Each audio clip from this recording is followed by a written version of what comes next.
ya kaburo ni kwa bublay un ai na dong shadong jing duai ngi pen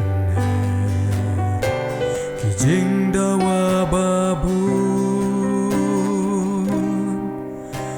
rengin terwa ayu don ka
Ngin at kalajing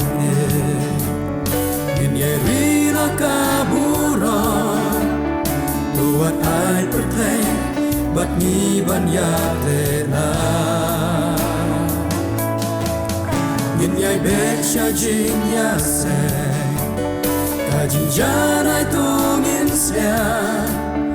kumba kwa utrai ai ba ni la ban lo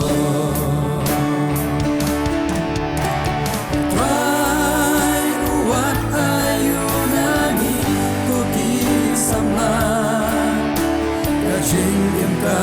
ba ho ba kui ban ba tre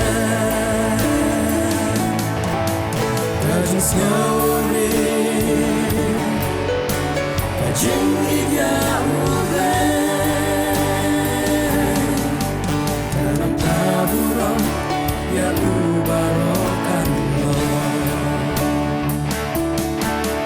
mira trang ya ka jing so ni qua ya kaburom ni qua bublay ai na don sha